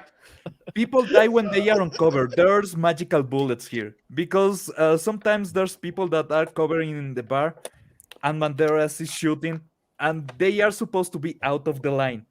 They get hit in mid-head, you know. So it's kind of crazy. It's like magic, these bullets. Yeah, it's kind of like Wanted with Angelina Jolie, where like they curve the bullets, like they literally throw the bullets around corners. Oh God. Well, That was cancer. there was also a scene at the end cut out of the movie because it got an NC-17 rating or whatever, whatever was it X back then or whatever the rating. So and they kept telling him he had to cut stuff. So then he just took the whole scene out. So I wonder how good that scene would have been. Another problem was like they didn't have squibs. They had a gun that would like basically spray blood onto them. Yeah. And apparently it looked so crazy and so real. Yeah, they had to cut a lot of that out. Because it looked too real, right? Yeah. But I wonder, does anyone know if those scenes have been ever released on DVD or Blu-ray or? I can check with my sources. Because that'd be cool to see. Yeah, if they had. Get to the source. See the whole scene. Yeah, and they cut. I guess I was reading too. They cut another codpiece gun scene. They cut that out, and and they said one scene the crotch gun was to go off accidentally. Where Banderas was in bed with Hayek, blowing a hole through the guitar while they were playing it. So, and I bet he would have smacked her too. I would have been on board. Crotch gun to go off accidentally without Salma Hayek. By the way, that's the same crotch gun used in From Dusk Till Dawn. Yes. Yeah. So I guess that got cut out. It got cut out of this movie, so it ended up in. You can see it in the guitar case. Yeah. In this one, I like how he actually ran out of ammunition a few times with guns. He actually had to get to other guns. It wasn't always perfect. The guns were limitless. I'm like, oh crap! There are times where he was actually almost completely screwed and fucked. I'm like, damn, how's Mariachi gonna get on this one? And obviously he finds a way, but it's cool. One of my favorite parts of the movie is in that first big bar fight when him and the other guy are reaching for guns and they're all that was really cool. God, yes. I love that. But also there's something on this movie that it doesn't go where you think it's going. There's the fight with Machete. His name on the movie is Navajas, and he is already with Banderas on the ropes. He is already dying. And then the bad guys come randomly on the car and they see someone and we will shoot him, because the boss earlier was telling, if you see someone that you don't know, you shoot them. And he starts shooting people. I don't know you, bang. I don't know you, bang. So they go on the streets. They see a guy that they don't know and he's ready to kill Banderas and they start shooting him. Mm-hmm. All right. I want to add in an element of toxicity courtesy of Mr. Mark Duthesey. This is a Ebert quote from the Days of Siskel and Ebert, pulled from Ebert. It says, "She is Carolina, the sultry-eyed owner of the local bookstore, which is also a drug shop," which is true. "She's taking money from Pucho, but soon she's in El Mariachi's arms, in a steal from the hero's relationship with the sexy bartender in the first film. She's just what a boy is looking for in a movie like this. Sexy, quickly seduced, and able to jump off roofs, shoot people, and toss her passionately. That sounds like Van Martin again." So I see a lot. I'm like, oh, that sounds like man. Women like this exist only in the movies, and believe me, it's just as well. That's all. Can you say that one again? I mean, the women like this exist only in the movies, and believe me, it's just as well. Yes, I agree. Surprise! Words from beyond the grave have helped Matt. Yep, he's winning me over right now. Usually, I'm like, oh, what does he got to say? I'm like, oh, okay, no, I'm listening. Blah blah. Women suck. Blah blah. Yeah, blah blah. Oh man, did you guys try to green plan me? Blah, I like blah, how blah. when Mariachi's getting the guns and he's kind of doing the whole thing, and also right, Matt probably totally wanted her to get fake, and then she's like brings her head down. Were you disappointed? Was it? What, that she lived? Yeah, yes. Yeah. Because then in the next movie, in Once Upon a Time in Mexico, they're like, oh, look, she can fight now. Whatever.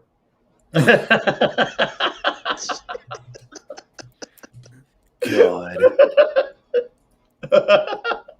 All right. Women weep. Ruin everything. Bad. Can't we have one thing? Can't we have Mexico? Why do you have to take everything? Ed, I did this last time Nope. because you had the same sentiment. No, I didn't. The moment she got brought up, you started talking shit. So I wasn't even looking. Are you doing something funny? I'll be back. hey, you should try it sometime. Oh god. That's Okay, weird to say while everyone's laughing at what I said. I waited until everyone was done. Yeah. All right. favorite lines in the movie. Pablo, if you can pull from your memory, favorite lines in the movie, quotes.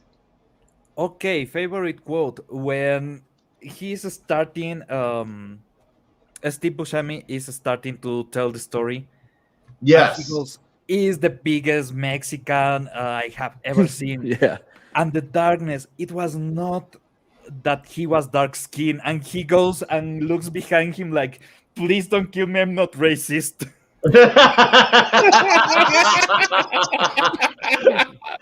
Oh fuck. That moment is so, and he starts like insulting the people on the bar, and he was no, like these people top notch, you know. Yeah. But he is insulting them all the time, and it's hilarious. The way he tells the story is hilarious. I love that scene. Nice. I like that one. Diego, did you want to add any to that? I mean, that was a good one. Okay. It was. Wait, I'm trying to remember. There's, damn it. There's what's the one they said about checked in, checked out? Oh God, I couldn't remember. But one that really stuck to me was where he says, "Bless me, Father, for I just killed a few men." And Buscemi's like, "Yeah, no shit." Yeah, I love that quote. When he is in the church and he's leaving the church, and the priest comes, do you want to confess? Nah, if I confess right now where I'm going, Right back, will have to come back here. That is my favorite. Yeah, that's my favorite too. Also, Tarantino dying. I swear I have nothing to do with it. Of Wait, did I course, miss something? I was gonna ask, is there something in that guitar case?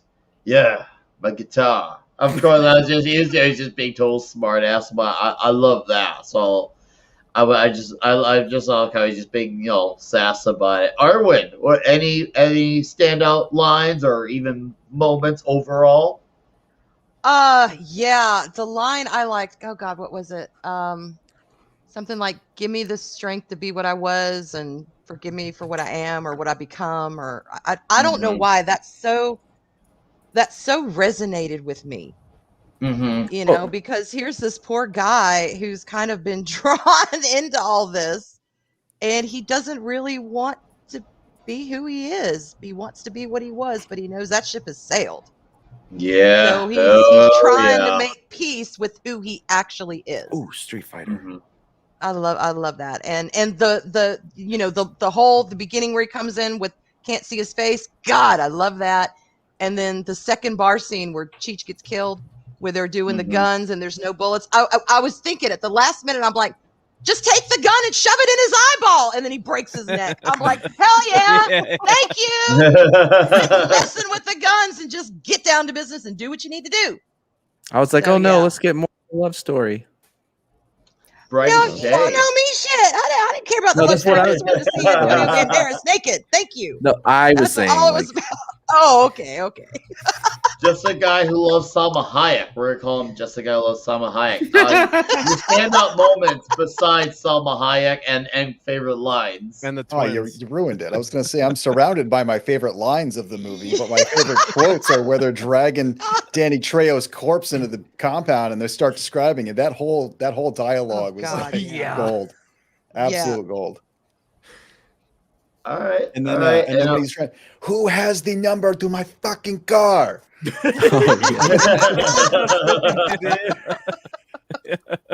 I did like the running gag of the car. Yeah. Oh, you know what else I loved? I loved when he was like, "Hey, who's that? I've never seen him before."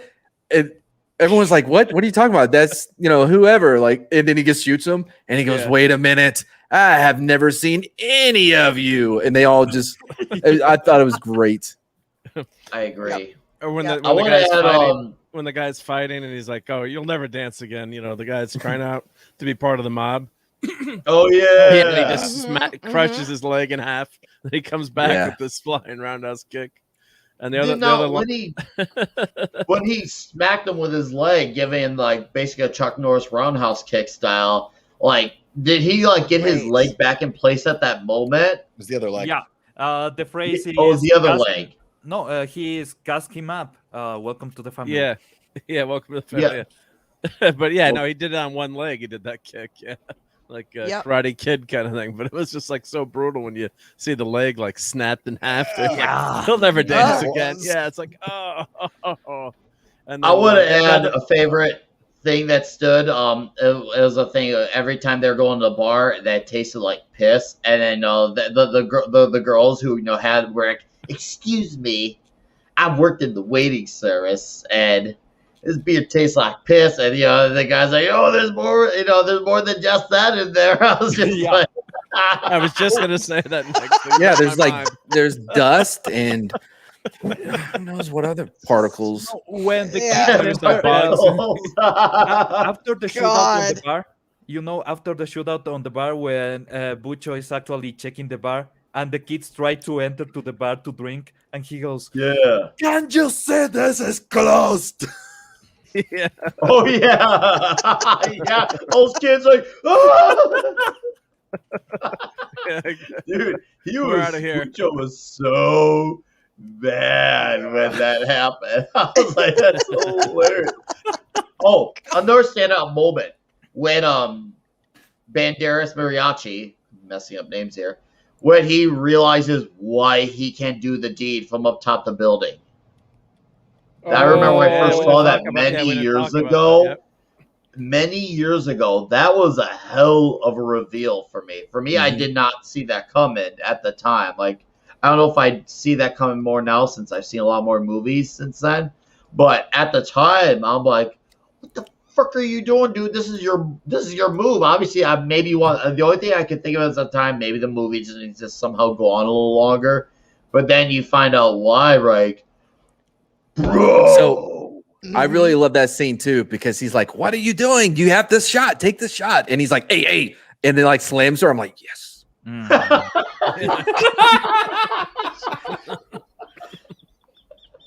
Would you feel worse if she knows she enjoyed it? Then he'd be like, "Don't do it, don't do it." She Yeah, enjoyed no. it. Stop. Okay, so you know what that reminds me of? Because like, all right, so my hands will get cold, right? And I'll go and I'll put them on my girlfriend. And she's like, "No cold hands." But if she fakes it, if I go put my hand, and she's like, "Oh, it's so cold," upsets me. Like, don't. You called it. Yeah. Yeah, 100% upsets me. Like, don't fake it.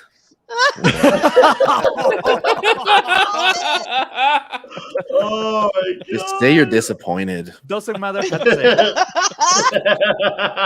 Shit. Oh god. Dad, I'm worried about you. Sure, man. Oh my god. Like genuinely. No, you're not. I was gonna say, Pablito. Yep. Don't tell me. Don't you feel like there's also a moment where it misses la chancla? Oh, no. What? Someone's sandal? Yep. Yes. No, Salma did something even worse. The way she was operating on that arm, that is Oh, yeah. man. Because she looked at a book at the library because no Yeah, one and when reads. he She starts can't to read. crack her up, she can't goes read. direct to the bullet like, "Take this, motherfucker." Either you lose an arm after that, or you're dead. Oh god. Oh, dude. Here's why I love my Let's girlfriend. So I was telling my girlfriend what movies I have. She goes, "I'm not going to tell you the movie," but she goes, "Not sure how toxic it is. I do recall women dying though." So Well, that'll make you smile. Well, So that was the this movie. relationship between the mariachi and sorry, Salma Hayek. I forgot her name on the movie, but that relationship begins with her with a cigar on his arm. Literally, she turns off a tobacco on his arm on the wound. So that is the Oh, yeah. perfect relationship at that Mhm. level. It's like he's not running away, and she is not even scared about him. So Mhm. there you go. I agree. All That right. was good. I want to add another great moment. The final shootout. I mean, the bandits together, the guns are there, the gangs are there. Like, you have both sides coming, the big showdown, worlds colliding type of moment. It was just like, I felt my testosterone just escalating at that time. I'm like, God, I just want to get a gun. Just like, especially when he uses the guitar case and flips it over. I was like, oh, that's badass. It still looks Yeah. badass to this day. Like, imagine just going to a gunfight and you just your gun is your guitar case. Like, come on, Another come thing, on. bring your guitars. Mm-hmm. Don't bring your guns. Bring your guitar. Yeah. Just saying, you just bring your guitars. I mean, come on, that is a hell of a way to close out the movie. And of course we forgot one little boy though who dealt with a lot, man. He having to bring the stuff around. Oh, I forgot about him. Should go straight to jail. This little drug dealer. Yay! Can we I acknowledge? don't know if they have a youth center like for criminals, but they need to build one for him. Okay, in this movie, there's the biggest moment of Save the Puppy. Literally, Yeah. Antonio Banderas stops the whole fight to rescue the kid. Oh Yeah, he got his friends killed. Right, but he is saving the puppy. There's no way Saving the cat. Yeah, it's a save the cat moment where he saves the kid. Yeah. Yep. Oh, Oh, what man. a hero. What a hero. So, no, seriously. Once again, as stated on many Toxic Tuesdays, why these tropes work. I mean, toxicity in these movies is amazing. It's tantalizing. Yeah, They they're are timeless. Thank you, Arwen. Thank you. No, we could put these things on, whether it was then, now, still enjoy them, still talk about them. And we see all these distinctive styles of directing and like music and the dialogue. We can remember all these like things. We quote them and we reenact them. We chat about them. I guess this will be that moment for me where I will give it the Desperado score. I'm gonna give this one a strong 8.7 out of 10. Wow. Did you say 8? 0.7. Man, Oh. there's nothing sacred anymore. It's only supposed to be from 9 to 10. Well, why don't you sound it off, Matt? Why don't you tell us about where you score this? So, in all honesty, yeah, I'm gonna give it a 9.2. I loved the way they portrayed women. The direction was great. The script was good, and it moved, man, and the action was good. I give it 8.5 diehards. And diehards. Yep. And I'm gonna give it 2 El Materazzis. All right, Diego. Okay. Where do you rank it in toxicity for our guests? I didn't do toxicity. Sorry, I rank in toxicity. I give it a 0. I didn't find anything toxic about this. I thought that they portrayed a genuine relationship between a man and a woman that was reasonable. and just a man taking care of business. Nothing toxic about that. All I'm gonna say, All Matt, right. one day a chancla will hit you, and you'll never know why. You did hear I was Hispanic by divorce. It wouldn't be the first time I got Yeah. hit by a chancla. Oh. Oh god! And me in toxicity, I would give this one I would say a 9.5. Just Okay. just because the whole, like, as a Latino man, I can see it and I can feel it, you know? Okay. Cool. Awesome. So in toxicity, you give it 9, and now as just a general movie, where do you score it? Oh, we're talking just as a movie, it's a solid 9. 9.5 Solid toxicity, and a solid 9 is a movie. All right. Awesome. Pablo, my other great, excellent guest in toxicity and in just as a movie. Go ahead and score them up, and if you want, add why, please. Okay, in toxicity, we have Antonio Banderas. He never missed a leg day. He can throw a guy with his legs and shoot Oh, him yeah. in the air. So for me, this movie on toxicity is a perfect 10. Is Ooh. straight up perfect toxicity. Is the kind of toxicity that I want on my movie. Mhm. Okay, well, I feel like the we have movie- different definitions. In the movie as a whole, I will say 9.5. Oh, I really nice. love this movie. I really, really love this movie, man. All right. Awesome. Hell yeah, dude. All right. Just a guy who loves Salma Hayek. Where do you rank this in toxicity? In toxicity, this is 9 out of 10 diehards with a side of codpiece revolver. I'm not the Yeah. piece of revolver.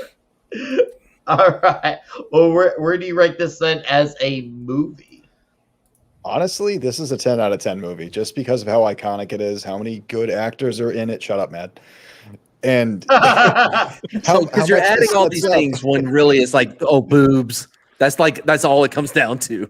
It's a 10 out of 10 boobs. Well, I mean, That fits in his I mean, toxicity. come on. Hey, yeah. look at him. Look at the Mad. Huh? He's afraid. Yeah. It sounds like you're telling him to look at you. I mean, apparently he loves men more. So, I mean, They've whatever gotten works better for with him. age too. You're I mean, better. right? I mean, that's recent pictures. So Mhm. Kids. Mark you with the C. Where do you rank this in toxicity? well, toxicity 9.2. I mean, you got that opening bar scene. You got that people getting blown away. You know, they don't expect. Danny Trejo gets blown away. Oh God! So yeah, you got a lot of blood and guts and gore and gorgeous Selma Hayek. You know, as you know, something to look at. I still can't concentrate with that background. Anyway. Which one? Salma or Danny Trejo exposing his chest there? Just take a wild guess. Here. Take a wild guess. Yeah. That's But, a sexy woman. I heard it was his sister. I don't know. If that's So, true. so anyway, yeah. So very toxic and awesome movie to watch, hanging out with your buds. So yeah, I'd give it like a 9.5, especially if you're not drinking beer that tastes like piss. I mean, it's a fun movie. Yep. So yeah, highly recommended. Go watch it again. All right. Excellent. All right. Arwen, where do you rank it in toxicity? Oh, toxicity. 10 naked Antonio Banderas out of 10. All right. yeah. You guys Okay. are just. Hey, I didn't interrupt you. Shut up for a minute. Okay, I got it. This kind of See what toxicity happens? is sexy. Maybe because I'm judging it I'm coming from a woman. Okay, Yeah. it is sexy. You've got guns. You've got actually a really good sex scene. I agree with y'all. It was not overly good, gratuitous. It was just enough. It was beautiful. You've got action. You've got freaking machete with knives and a tattoo. I mean, it ticks every box. It's campy, but it's not over the top. Fantastic soundtrack. again, men are men, and they're not douches. Women are women, and they're not bitches. I mean, it's fantastic. And I would give it a 9.5 only because I wanted it to go on a little bit longer. I wanted to see more. All right. Badass. All right. Well, I guess that does it for Desperado. And I'll let Miss Arwen Avalon, since she is the last one speaking, I'll let her be the first one to plug in her channel. And we'll get on wrap up, and then we'll say our movie at the end of this. So, Miss Arwen, got anything coming up you'd like to plug in then? I do. Tomorrow at 5 p.m. Eastern, Pink and Purple in the afternoon. And that's going to be on Purple Valkyrie's channel. And then Thursday at probably about 9:15, depends on when Drew wants to do it, with Brightest Day. And Drew at Supreme Heretics channel, we're doing the Pegasus Actual podcast. That's also at Eastern time. Let's see, Saturday at 5 o'clock, I've just joined the panel for T-Shirted Historians channel for This Week in Geek, and I'm going to be on there, and that's 5 o'clock Eastern. And then at 10 o'clock Eastern, that's Saturday, and then Saturday night is going to be Rambling Canucks karaoke. So that's what I got going on for the rest of the week. And I'm sorry. Also on Thursday at 2 p.m. Eastern is Clobbering Times Global Geek Game. All right, there we go. That's awesome. Hell yeah, Arwen, thank you for coming back. Appreciate it. Oh, anytime. This is home. This is home. No, it is not. Just to see Mad, just to see him, because he's such a dreamy, sweet guy who loves women. Glitter kisses, Mad. Oh, and if y'all can't find me on stream, I'm usually playing Fortnite with Fat Steven or Dad Man Walking. So there you go. Awesome. Thank you. Awesome. Diego, do you have anything you want to tell the world about? I know you're on Midnight's Edge Espanol. Do you want to tell anyone anything? Okay, well, yes, as Nick has already mentioned, I'm in Midnight's Edge Espanol, as the name says. We have streams on Tuesdays and Thursdays. Mostly they're in Spanish, so a little warning for people before if you want to jump in. But we do appreciate the support, as well as tomorrow we're going to be on Pauly's channel, Latino Slant, where we're going to be talking about the question of, is Latinx actually catching up in Latin America? If you want the answer, you got to see it. No, the answer is no. All right. God, awesome. man, don't ruin it. But still watch That's the what show. it's here for. Diego, thank you for joining us for this. It was awesome to have you on. It was also nice to chat with you again. I know it's been a while. Last time I think it was just me, you, and Pablo, so it was nice to talk about something awesome and badass. So appreciate you coming on with us. And thank you again for inviting me, because this was really fun, especially talking about this like really important film. So thank you. Yeah, it was good meeting you, man. Like, you were a lot of fun. You too, because all I've known from you is when you were with Culture and we call you the intern. I'm not. I am. Listen, I am the host of that show. Like, I don't get what's hard to understand here. I know. I Joshua you. Oh my gosh. All Thank right, you, Diego. Thank you.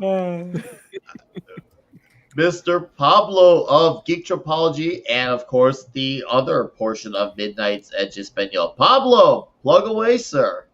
Hey, my channel is Geek Tropology. Yesterday I did a review for No Time to Die. Spoiler alert. Bond likes missiles more than he likes having a family. He really likes missiles. Like, he gets them all over him. Other than that, you can look for me on Mi Message Español, and let's have fun. Ay, Dios mío, Pablo. At least make it clear it's not woke. What can I tell you? This movie has been completely redone. There's social distancing on a movie that is supposed to come out on 2019. So, yeah, kind of interesting. All right, cool. Well, Pablo, appreciate you coming on, man. Yeah, This man. has been, of It was course, good meeting you as I well. love it here. Diego, like, it was badass to get you guys and Pauly on together as a unit to talk about that. I felt this is a very fitting theme, and well, I'll see you on Friday night. We'll be talking about the comics and all the good stuff, dude. Yeah, man. All right, thank you. And then, of course, the man who's the builder of toys and has Sunday Night Geekery, Mr. Mark D with us. Thank you. Yep. So been great to be on here. Not too toxic. I think just perfect toxicity tonight. So I'm enjoying the chat and the back and forth. And everyone's going. Yes. It's been hysterical tonight. But yeah, I'll be on. We got a new show with Clobbering Times called Clobby's Corner. So I'll be on Thursday night on that. So check that out. That's with Raquel Briggs, so that's gonna be a new weekly show Thursday afternoon. Ooh. So I'm looking. Yeah, we did our first show, so that was a lot of fun. We had a lot of people watching, and no subjects that we, just a free for all geek exchange. A lot of Star Trek and comic books, and good stuff. Thursday afternoon, Arwen's on the Global Geek Gang with me. Sunday, we Pop Culture Archivists have been on hiatus, but I don't know if we got anything going this Sunday. But I'm going to Comic-Con, NYC Comic-Con on Sunday. So if anyone wants to meet up, if anyone's in the area, that'd be great to meet up with people down at the Comic-Con. I'll try to stream from there a little bit. I got one of those fancy dancy gimbals I got to learn how to use. Maybe I'll try to do a few clips there, or at least record some stuff. So I'll do my Sunday Night Geeker will be dedicated to Comic-Con and what I see there. So that'll be looking forward to that. So that'll be a lot of fun. So awesome. Hopefully some of you guys could be on that panel. So that'll be hell good. Yeah, dude. Awesome. Yep. Yeah. Man, Mark, please get that going. I would love to see that. I mean, especially like if I happen to be like around at the moment just to catch it, that'd be cool to see from your perspective. That'd be badass to see, dude. And as I have said to everyone else on the panel, thank you for coming on, and for you on top of it, you've been quite a bit of a repeat guest as of late, and I know doing that takes the time. You're a family man, you got work, and you got other panels you're doing, whether it's hosting or appearing. So thank you for making all the time that you do for being toxic with us. Yeah, thank you. And I also had a video I was out today on some tour reviews. So I've been doing some short streams like you've been doing. A lot of fun. So I've been. You had that awesome short clip today on the Turtles and Cobra Kai. So I've been doing a couple of short clips on toys and things like that too. So thank you for costing me some money, I think, on that video. Oh, dude, that's what I do. I know a guy like you, you're going to exceed me in no time. So that's the least I could do for you, Mark, the least. But anyways, dude, thank you. This is awesome. And just a guy who stay there. Don't move. Don't go anywhere. Oh, I'm not moving. Trust me. That is a nice view. Hi, everybody. I'm Brightest Day. Monday, Wednesday, Saturday.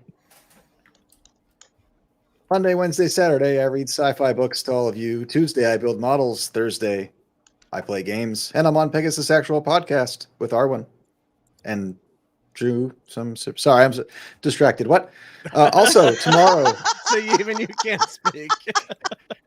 Tomorrow morning at 10 a.m., I will be simulcasting to Twitch my 400 subscriber celebration stream where I will be playing Far Cry 3 Blood Dragon from start to finish. Nice. All right. Awesome. Hey, Brightest, aka Jessica Love Selma Hayek, thank you for as well as joining and coming back. As per what I says to Arwen and Mark D with a C, you're always welcome back on. So I hope to see you again soon. If not, it's been absolutely real. And yes, guys, that's Bryce Day's channel. So now for the last, but obviously the best, the co-host of every channel alive. This is how you follow up the guy who likes Selma Hayek. Don't switch the camera. No, if you let me on your stream, I will make myself the co-host. Hey, everybody, it's Mad from Mad Barber Entertainment. Mad the Magnificent. I'll have another Magic with Mad, putting the D back into magic for the first time. Depending on your spelling. So I'll be having that later on this week. Wednesday, tomorrow on our Wednesday show. We're not doing Street Spots. That has ended. It was a great run, but tomorrow we're going to be doing a lot of improv games, getting ready for this new project that we're going to do. That we need to catch up some of the guys on their improv skills, Yeti. And after that, I have Matt and Culture do it live together on a stream Wednesdays. Come watch. And then I have the dump later on that night where I'm co-host over there as well. And Saturday we'll have our normal MBE live show that we're doing now. That's it for me. Nice. Excellent. Yeah. Well, I guess this is the part where I say more stuff. Anyways, Rudy and everyone in the chat, you've all been awesome. Anyways, I'm going to talk no more. Chat's been awesome. You guys are great. Lots of contribution, a lot of great comments, a lot of funny comments. Not you, Soul Assassin. Moments of dialogue that you contribute to the chat. And Soul Assassin, keep it up. I see you, Catman, DD Myers, that 70s rock fan, Jack of all casuals, Captain James T. Skywalker. Thank you guys. I appreciate it. And for next week's movie, I got Mr. the Magnificent One to be able to pick this one out. So Yes. we're going to be talking about Lone Wolf McQuade next week. So it's going to be great. It's going to be absolutely fantastic, and it'll be very toxic. God, no. Listen, this is one of my all-time favorite movies, Lone Wolf McQuade. All right, it's with Chuck Norris, and I know what you're thinking. It's totally different. In this one, he plays the Texas Ranger. Now, hear me out. It's a really, really good movie. You're gonna love it. I think there's only 2 women in it. No, 3. I forgot about that one. And they're not fighting in Mexico in this one either, right? Yeah. Yes, actually. Good night to you, sir. Stephen Naughton, good night to you. Go ahead, man. That's it. No, Lone Wolf McQuade, guys, you got to watch it. It's so good. And the score, by the way, you guys are going to love the score. Good. It's a really strong score. Stephen Naughton here looks like he's already excited about Lone Wolf McQuade. No, it's a classic. It's a classic. Yeah. Awesome. Gonna be great, guys. It's been real. It's been magical. We'll see you all soon, and you all have a magical, fantastic evening. Goodbye.